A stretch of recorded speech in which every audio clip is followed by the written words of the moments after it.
In episode 3, you got to see the void. What happens when civilization loses its shared why? This one is about who was ready for that void and what they built inside of it while you weren't looking. And I'll never understand sadistic and hedonistic political pleasures beyond definitions, but I can do my damn well best. And based on all of this, what if the most powerful people in the world weren't trying to rule the world? They were trying to end it, not out of madness, out of belief. A documented, named, institutionally funded belief. And what if that belief has been driving foreign policy, wars, and money for the last 200 years? That's not a question. That's a map. And we're going to read it together. Episode 3 ended with a question. When the shared moral framework collapses, what fills the void? Here's one documented answer. In Jerusalem, right now, there's an organization and plenty of podcasters talking about this. It's called the Temple Institute. It was founded in 1987. It has a museum, a donor wall, a gift shop, and has spent 4 decades fabricating the sacred instruments required for the construction of the third temple. If you know anything about the Bible, the end times would come around the reconstruction of the temple on this organization's own website.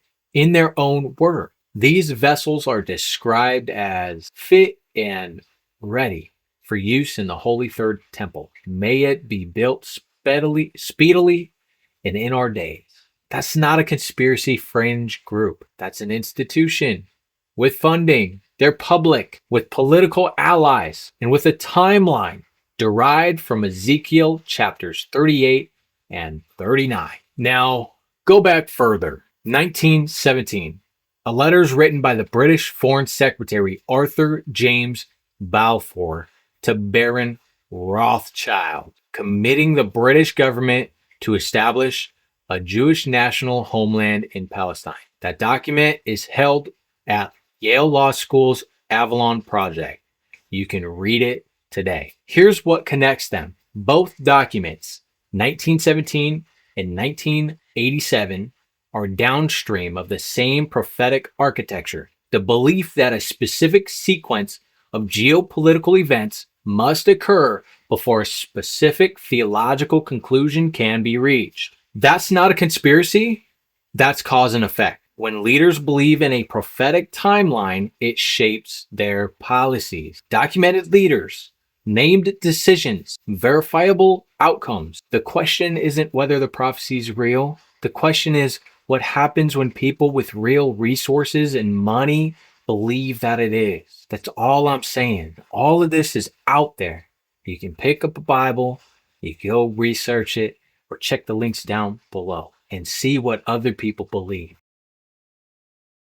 So, who has the infrastructure to act on a prophetic timeline at geopolitical scale? Well, in 1966, a Georgetown professor named Carroll Quigley published a book called Tragedy and Hope. Over 1,000 pages. He had spent decades with access to the private records of what he called the network, an Anglo-American infrastructure that had been shaping geopolitical outcomes since the late 1800s. Here's the important part. Quigley wasn't exposing them. He was proud of them. He believed they had stabilized the world. His argument was that this network operated openly and was ignored precisely because the scale of what he was describing seemed completely implausible. His student, Bill Clinton, quoted him in his inaugural address. Now, let's name some of the documented institutional infrastructure. Skull and Bones, Yale Secret Society, founded in 1832.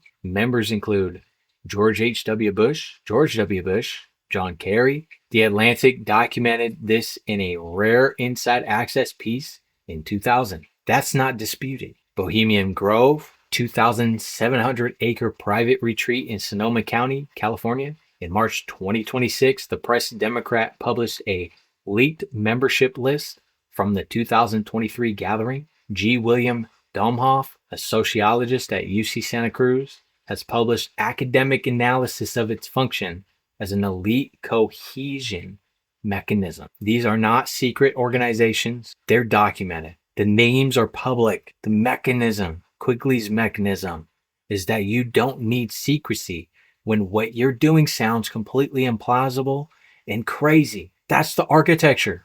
It's hidden in plain sight. Now let's talk about the receipts. In 1953, the United States House of Representatives convened a special committee.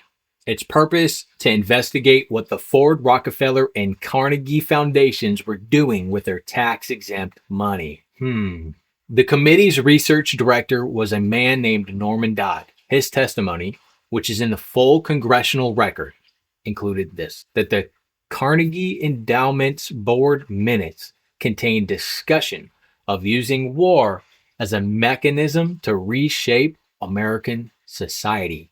In fact, what's one of the most economic initiatives you can do in a nation? Oh, war. Not prevent war, use it. That's not a theory. That's a testimony of the U.S. congressional hearing. It's public. The transcript is 2,000 plus pages. It's on archive.org or in the description below. Now, Albert Pike. There's a letter that circulates online, allegedly written by Pike in 1871, predicting 3 world wars in precise sequence, including a final war between Islam and Zionism. I'm going to be straight with you. That letter's authenticity is genuinely disputed. It first appeared in a 1955 book by William Guy Carr. No historian has verified the original. Now, it wouldn't be fair if I didn't bring it up here, but if you've seen me cite it, actually, you won't, because we don't build on unverified foundations here.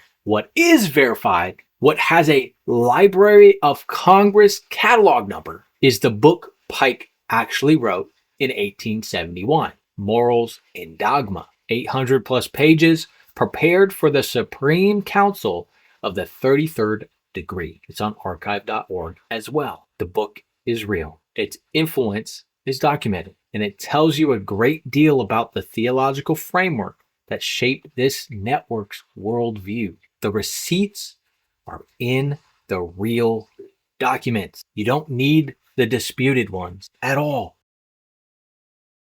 So let's map where we are across 4 episodes. Episode 1, CIA memo, specifically to make certain questions socially toxic. The word conspiracy theorist becoming a reflex, a thought stopper. Normalizing gaslighting. Episode 2, the belief architecture of an entire generation was engineered before the age of 7 through documented behavioral science, repetition, and institutional design. Episode 3, the moral framework.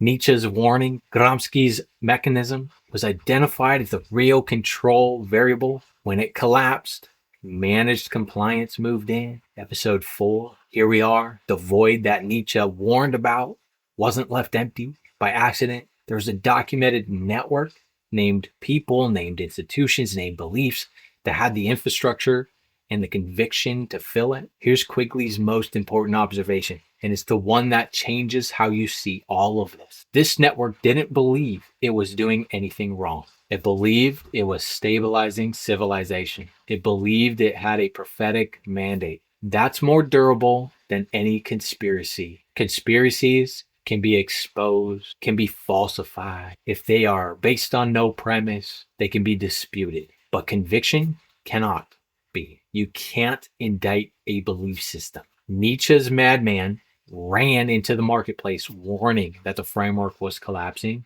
The crowd laughed. Some people heard him and built institutions and got right to work. That's not a theory. That's Carol Quigley, published 1966. Student Bill Clinton quoted him in an inaugural address. Here's the thing about an engine. The moment you can see the engine, you're no longer inside the car. None of what we've documented requires you to believe any prophecy or any conspiracy at all. It doesn't require you to believe the temple will be built, or that Gog and Magog are real, or that any of it unfolds the way the text describes. That actually is totally up to you. But what it requires is that you recognize this. When the people controlling the levers of geopolitics believe those things, their belief becomes a variable in your reality, whether you share that belief or not. That's not a reason to panic. It's a reason to be strategic and precise. Quigley wrote that the network operated openly and was dismissed because what it was doing sounded implausible. That's the mechanism.